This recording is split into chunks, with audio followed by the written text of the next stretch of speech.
带去将军顶冠。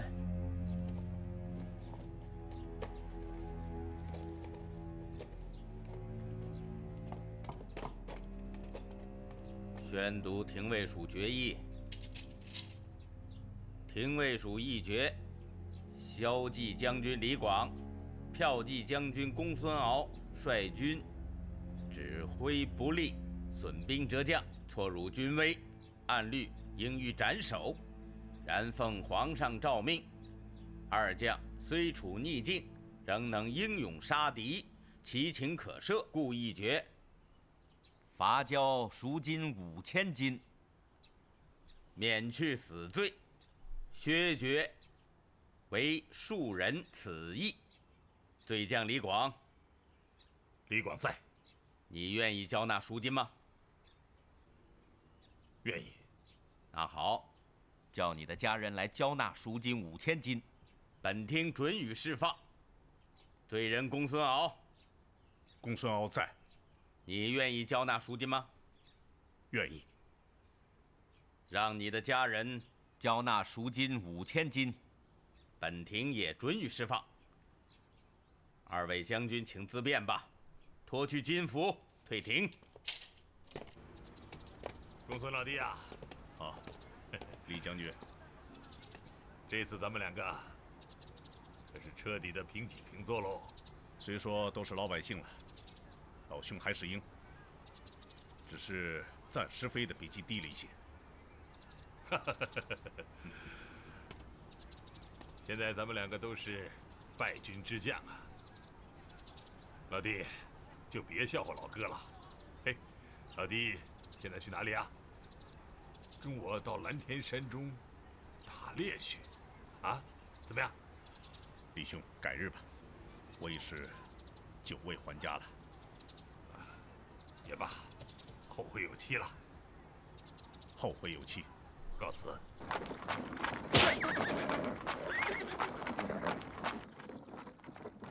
大人，家产变卖差不多了吧？要不你们从哪儿去弄的5000金？卫青托人送来50锭金子，说是他先前欠你的。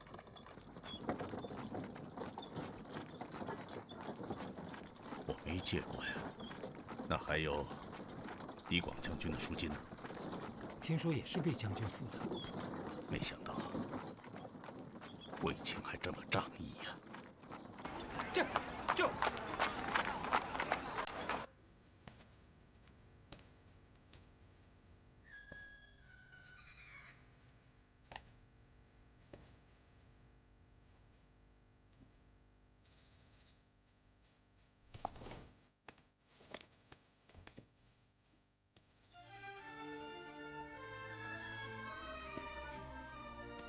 不是放假了吗？怎么还没回家？将军不是也没有回家吗？我跟你不同，我的负担比你重。将军刚打了胜仗，为何反而沉重？输者常能转为赢，赢者呢，下次可能会输，怎能不深思？公孙敖说我汉军骑兵在战术上还不如匈奴，我认为他的话说得非常有道理。皇上马上要扩充骑兵军团，战术训练必须要加强。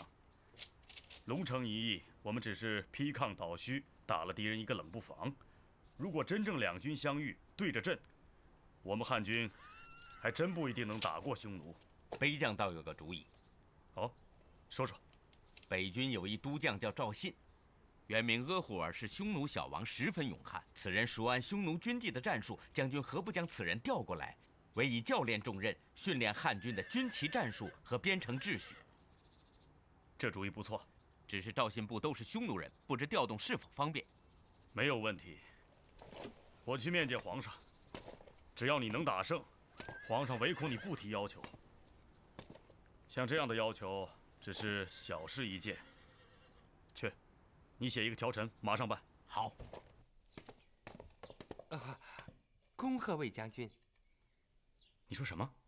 哦，魏大人，您还不知道吧？魏娘娘给皇上生了个大胖小子，皇上跟娘娘他们这会儿正高兴呢。真的？真的。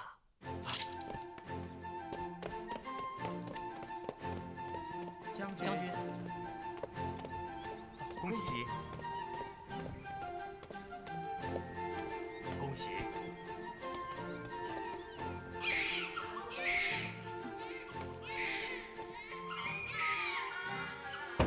太后，陛下，魏将军，你来的真是时候，你姐姐可受苦了。来来来，启听。陛下，你可得感谢我呀。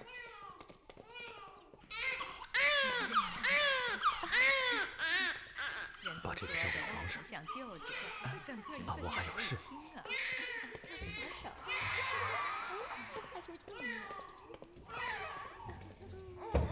伟清啊，伟清，启禀陛下，魏将军已经走了。什么？他让我把这封折子呈交你。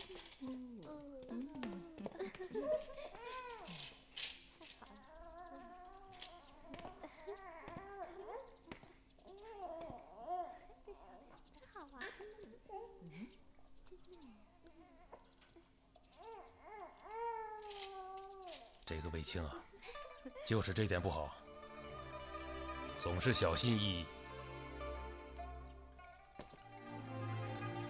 倒想跟朕隔着层什么？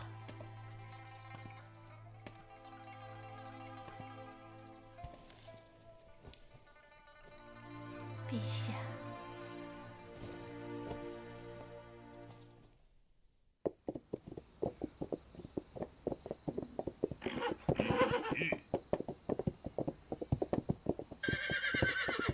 将军，前面好像卧着一只老虎。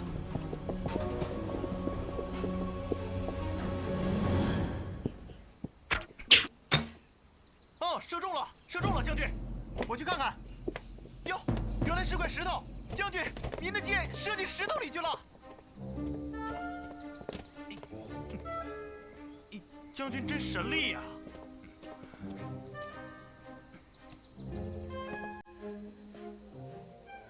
我再射他2箭试试。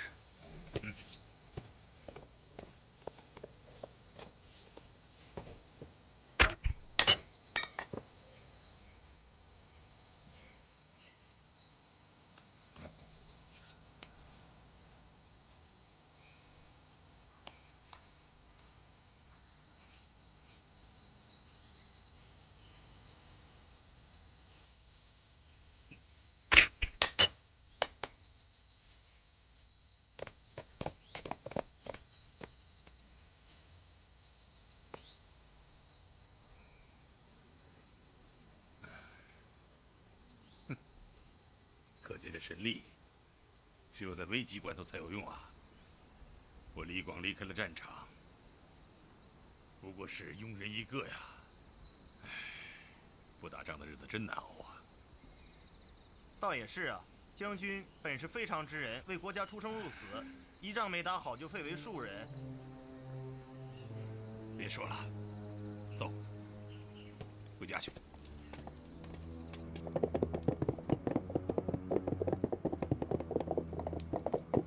开门，开门！谁呀？干什么呢？过路的，已过通关时间，不能通过。这是李广将军。怎么回事？是李广，前任李将军。前任李将军算老几啊？已过时间，现任将军也得凭官传才能通过，何况是前任呢？不许开门！好吧，老子就在这关前熬上一夜吧。哎，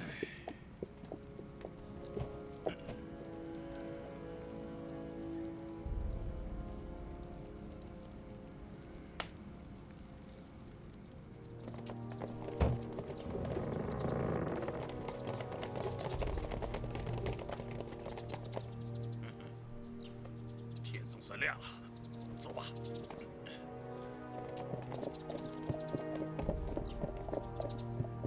看什么看？看看你这狗脑袋是怎么长的！嗯，你庶民一个，狂什么狂？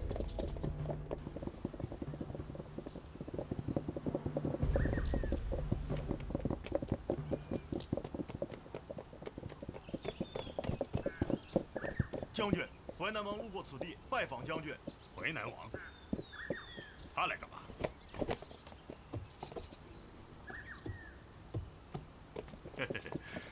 庶人李广拜见淮南王，大王怎么有空到寒舍来呀？怎么，寡人就不能到将军府上讨口水喝吗？请。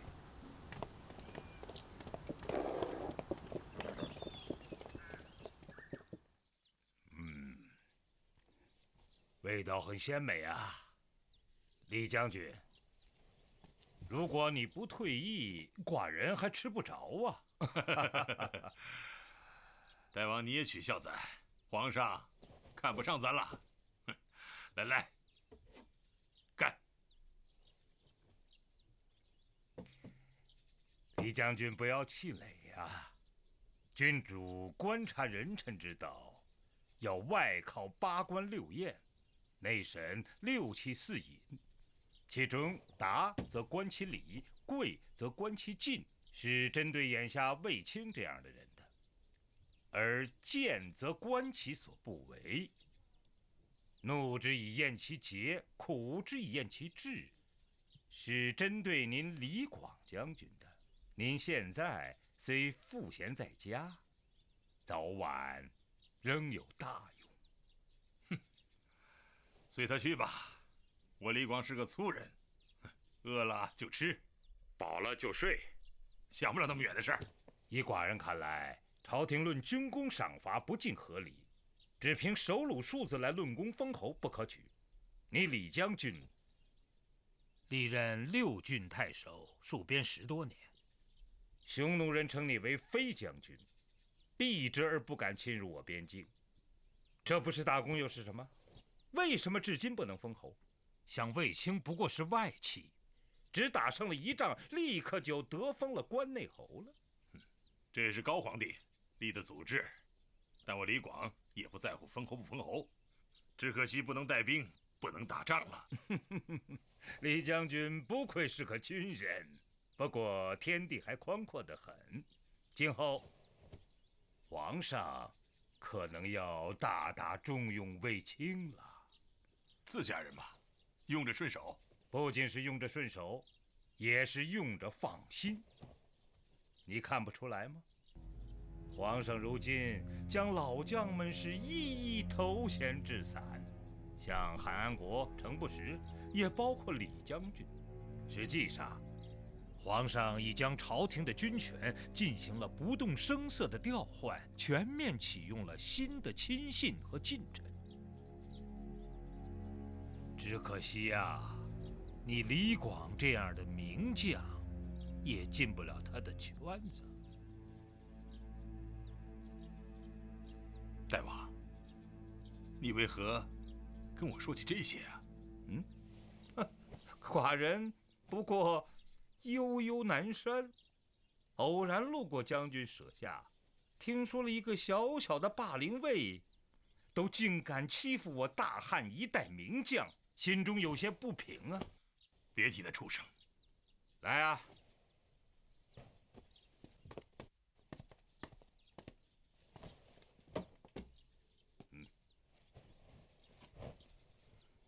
淮南王，您这是干什么？如果你仍做将军，寡人不敢如此。可如今你已是庶人，不犯嫌疑。更何况，我听说最近这些日子你又被罚了数千金，这就权且作为一顿饭钱吧。可这么贵的饭钱，我还是难以收受啊！将军别客气，这只是寡人的一点敬意嘛。都说淮南王礼贤下士，今日一见，出手果然不凡呐。这金子李广虽然不能收，可大王的心意，我李广心领了。滴水之恩，当涌泉相报啊！今后有何需要，尽管来找寡人。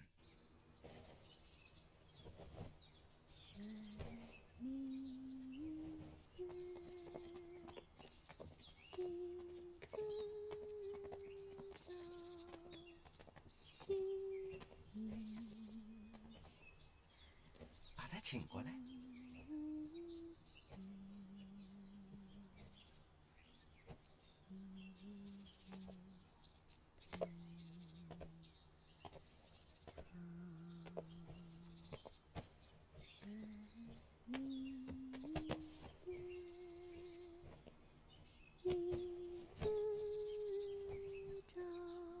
高松镇，皇上，这春华殿住得惯吗？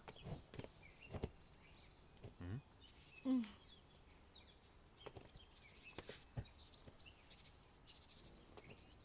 刚才唱什么呢？奴婢先去与宫里的姐姐们学的。是吗？这么多人唱呢？是，别人唱，奴婢也就跟着唱。朕不是跟你说过吗？等小皇子啊满了周岁以后啊，朕就册封你为美人。以后不要再这么称呼自己啊！可是，贱妾难得见到陛下的面。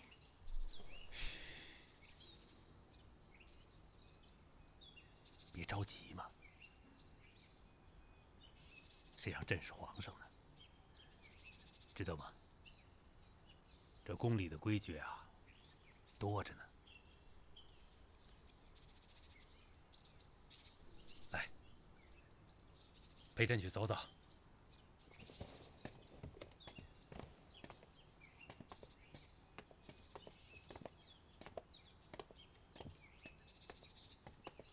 你刚才唱的是什么曲儿啊？是长门宫那边传唱出来的，叫《长门赋》。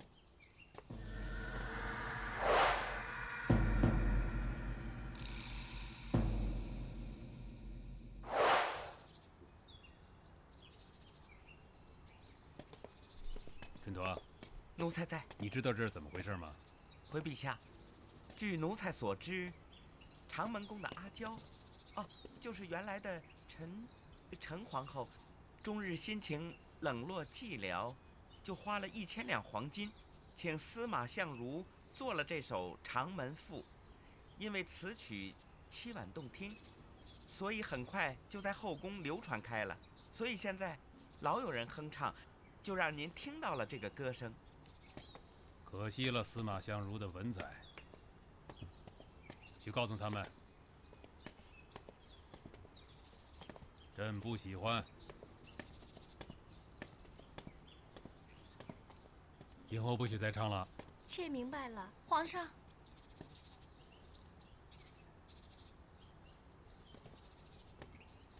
等着，朕今天夜里来。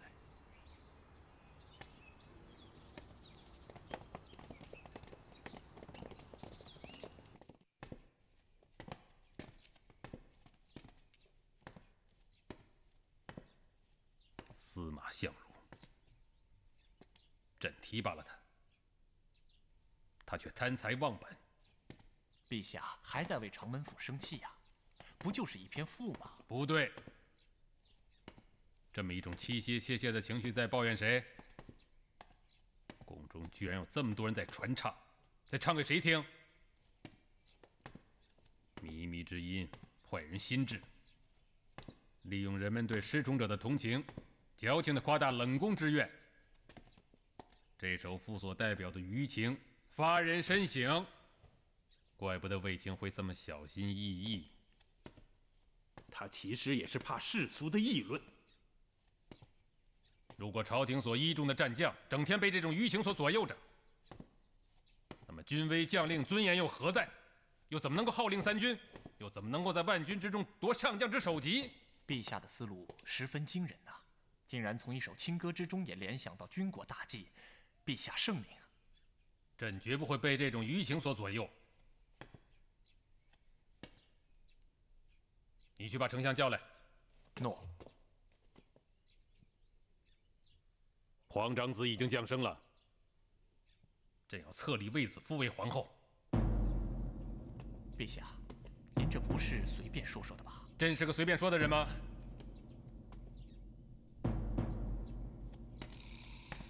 怎么了？朕既然敢拔擢一个奴隶做上将军，朕照样敢立个歌女做皇后。哼！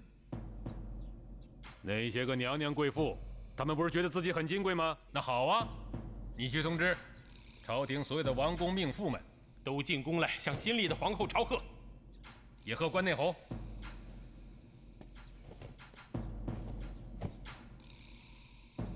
娘的那些个呆鸡，整天在朕的背后叽叽喳喳，说朕在不遗余力的要确立卫青在朝廷的威信。他们说对了，这么看就对了。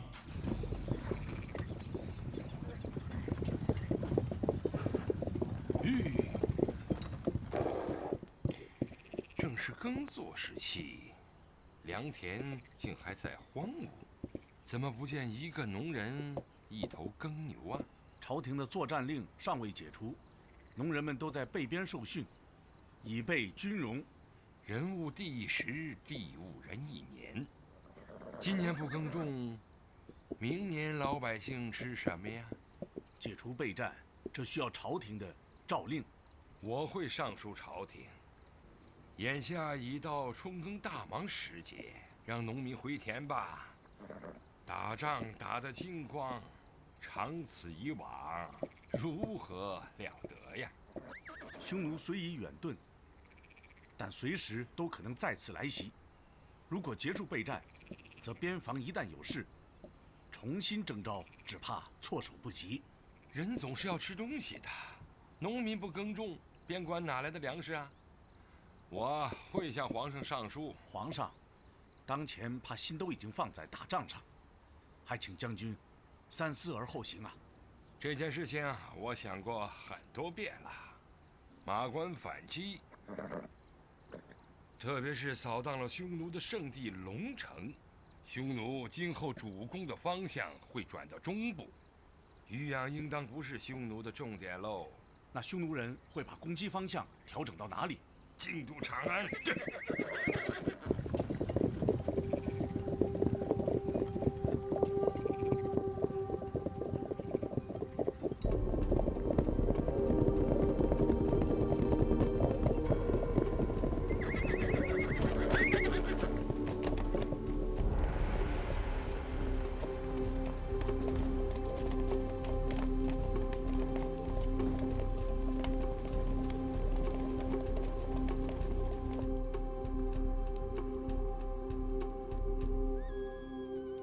之所以紧急地召集你们来，是想向你们宣布我的一个重要决定。我刚从龙城看过回来，汉军竟摧毁了我匈奴的圣地，我一止血，愧对祖先。60余年来，我大匈奴第一次蒙此羞辱，此仇必报。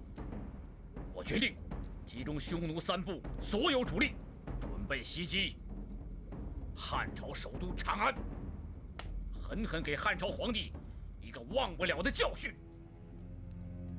但我深知此事重大，所以我想听听各位将军的想法。大单于，英雄豪情，早该如此。汉朝在七国之乱时，我大匈奴就曾有机会荡平长安。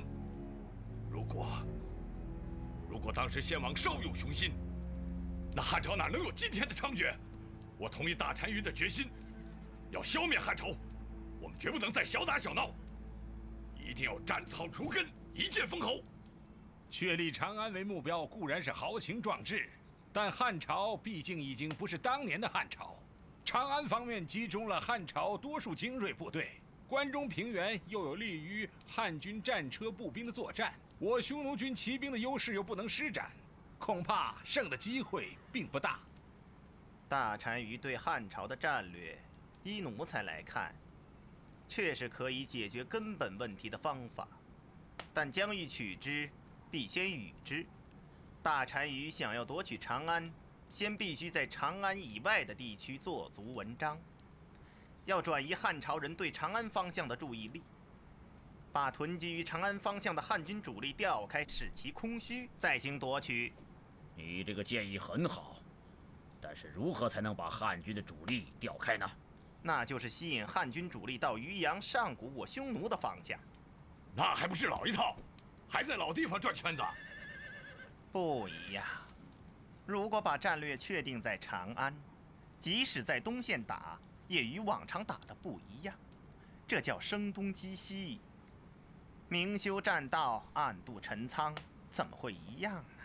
很好，先调部分力量攻打渔阳上谷，吸引汉军主力向东驰援，设埋伏歼灭掉他，然后将我军主力向河套迂回，伺机从中部突破汉军的防线，直捣长安。既然汉朝的国力远在我匈奴的国力之上，双方之间的生死之战，我匈奴与汉军绝不可打持久拼消耗。要打，就要倾其所有，一剑封侯。而长安是汉朝的皇都所在，夺取了长安，就会引发汉朝的内乱。如果我们另立一位汉朝皇帝，就能让汉朝人自相残杀，这才是可以取胜的最佳方法。还会有这样的人吗？能代替汉朝的皇帝？奴才已观察多年，并已派人潜入汉朝与其联系。此人的威望、才智都足以和当今的皇帝相匹敌。他是谁？淮南王刘安。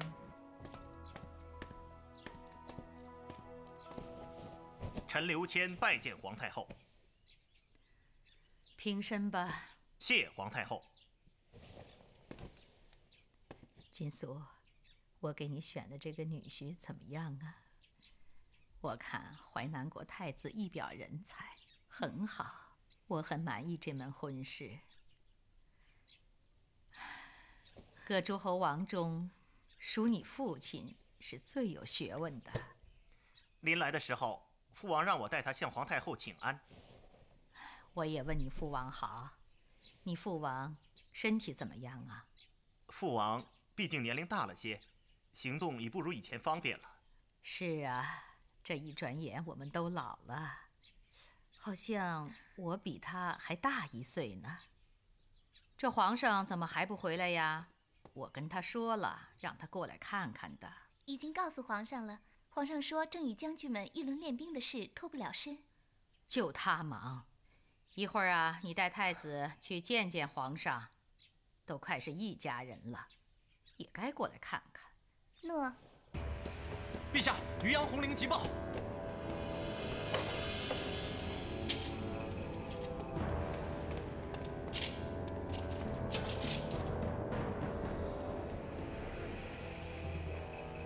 这个韩安国误朕的大事。朕历来以为汉朝的老将们是善于防守的，这才把渔阳交给了他。哼，可你倒好好守着呀！可他竟然上书说要散军归农，朕不得不给这样的老臣面子。这下好了，匈奴人看你不防守，来了个长驱直入。你庄稼倒是种上了，可渔阳却丢了。不仅是渔阳，匈奴人先以2万骑入辽西，杀辽西太守，现在又入渔阳，迫韩国退守右北平。匈奴人在东线攻势很猛烈。啊，如果我汉军以主力驰援渔阳，重新夺回失地，倒也不是很困难的事。朕看汉匈当今的态势，就越发想念起一个人来——张骞。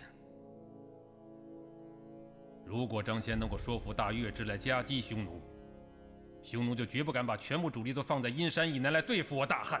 这一走也10来年了，他这一去怎么杳无音信呢？只怕……不提这个了。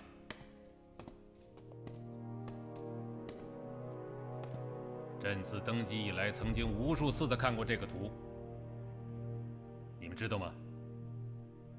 最为让朕揪心的是何处？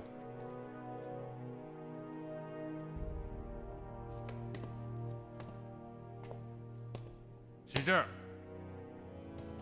长安正面的和硕地区，这才是对朝廷的最大威胁。先皇帝使匈奴的骑兵几次逼近长安，烽火烧毁了甘泉宫，全都是从和硕地区发起的。朕最为担心的是黄河南缘这块大草原。自从匈奴人占据了黄河南缘，这就等于在我长安城的头顶上悬挂了一把利刃。我朝廷随时都有被刀捅进心脏的危险。收复河朔之地，就可以彻底解除匈奴对长安的威胁，扭转我汉朝被动的军事态势。陛下所言极是。汉朝与匈奴南北对峙，匈奴单于庭也面向长安。如果夺回河朔，可以此为基地，进一步直捣单于庭。目前匈奴人在东线发动进攻，若汉军主力由西向东驰援，仍然会处于被动受牵制的地位。这一次，朕就不受他这个牵制。我汉军应该坚持自己的意图，奇取河朔地区。姑且让匈奴人占据着渔阳上谷吧，我们全然不予理睬。他打他的，我打我的，明白吗？陛下此举魄力非凡。当然，在策略上，你们也可以做出支援渔阳的战略佯动，兵出北郡，东下西河，而后在这里突然的一个大转折，大纵深的分道迂回，由五原渡黄河，形成对匈奴中路的大包围态势，在黄河南缘打一次骑兵大会战，拒而牵之，一举收复河朔之地。臣明白了，只是陛下决定放弃渔阳上谷之后，韩国在右北平的压力会更大，臣担心韩将军他顶不住。召回李广，叫他立刻赶去右北平，和韩国一同指挥。李广应该可以守住右北平，是朕的底线。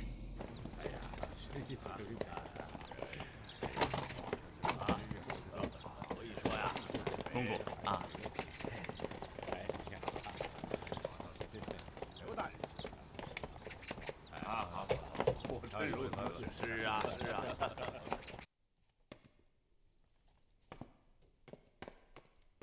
陛下，淮南国太子刘谦奉太后懿旨，在殿外候召。哦，朕都忘了，叫他进来吧。诺。太子，陛下有请。请。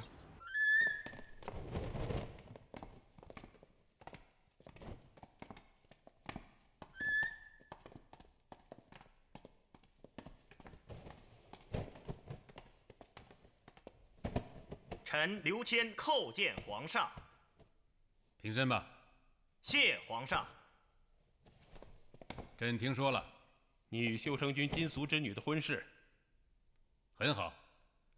你们什么时候办喜事啊？臣此次来都城，正是要迎娶新娘。好，你父王还好吧？好，很好。哦，对了，朕有一件礼物要赐予你父王，你就替朕带给他吧。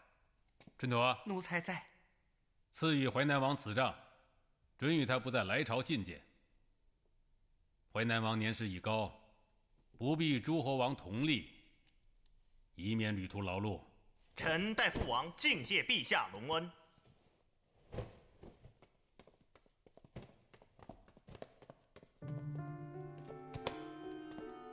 臣代父王敬谢陛下隆恩。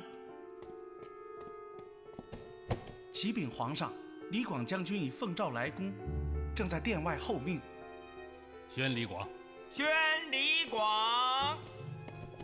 小臣告退。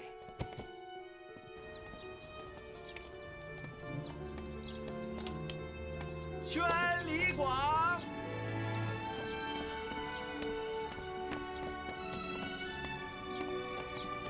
李将军。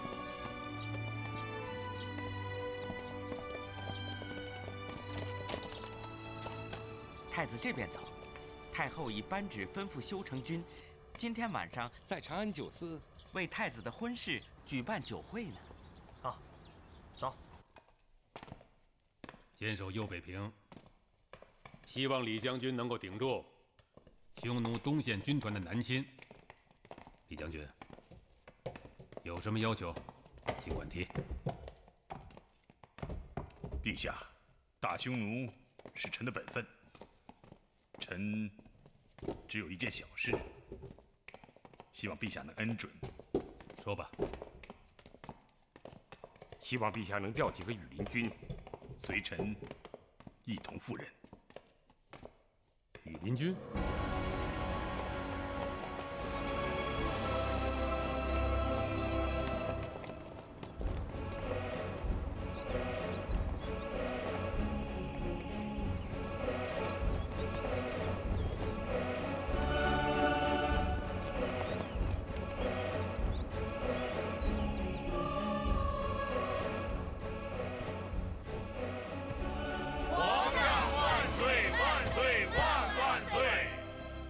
平身吧。谢陛下。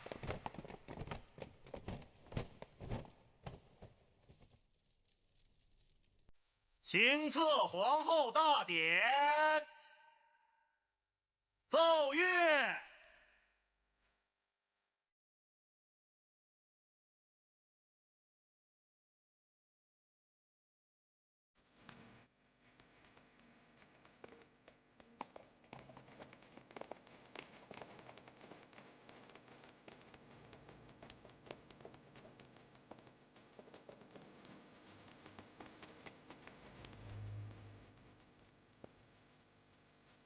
吾皇万岁万岁万万岁！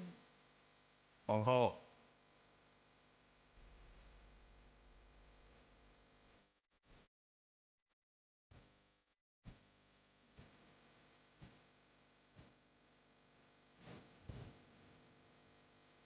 宣读册后诏书。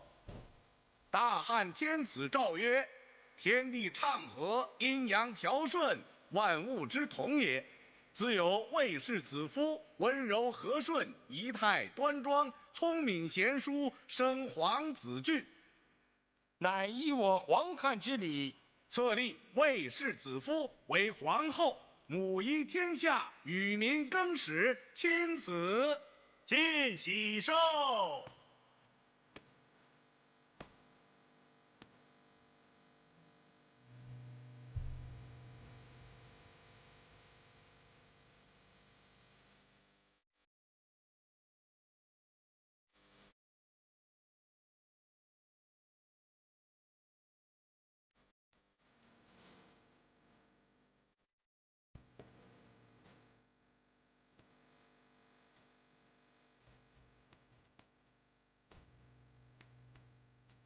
红尘热闹，白云冷。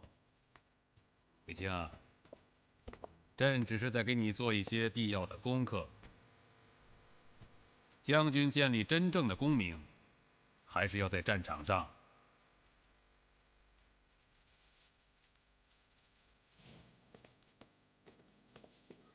卫青，谢陛下，陛下一片苦心，臣涓滴难忘。只是臣并不习惯这样热闹，臣历来习惯于背对名利而面对强敌，这样才能保持坚毅和决心。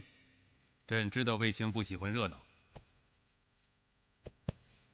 但你资历尚浅，也需要壮丽的仪式，体现朕对你的恩宠。因为你在军中代表的是朕的权威，朕的意志。让那些不敬的议论统统闭嘴。将军只管放手指挥，击破匈奴。臣明白。对和硕的备战要加紧进行。卫青，朕对你寄予很大希望，你要努力。臣领旨。卫青，朕心里有句话，一直想问你。朕这么厚待你们卫家，我们已是亲戚，裙带相连，而唯独你卫青跟朕是若即若离，保持距离。你告诉朕，是什么让你这么怕呢？是朕残酷少恩，刚愎自用，喜怒无常，还是疑心深重？你回答朕，是什么让你这么小心翼翼的要防范朕？但说无妨，朕今天就是要听你说心里话。陛下，臣自入宫以来，无时不感受陛下的信任呵护。如今偶立寸功，即封为万户侯，臣及整个魏家无不感恩戴德。微臣每日诚惶诚恐，思念着报答，不敢不惜福。因臣出身卑贱，德薄才弱，人人都认为我是靠了姐姐才有了今天。虽然这不过是市井传言，但臣心里明白，臣的一切都是陛下给的。因此，臣在宫里，在朝廷，必须小心翼翼，如履薄冰，不能有须臾造次，才能不使皇上为难。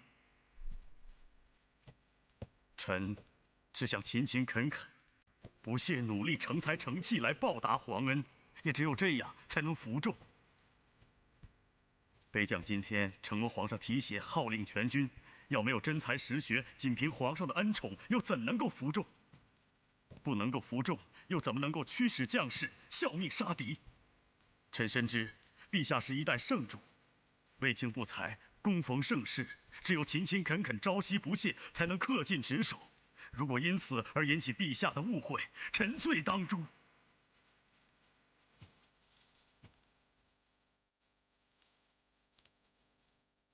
好了，你的这些世俗念头，朕可以理解，但你也不必顾忌，要实时的依靠朕。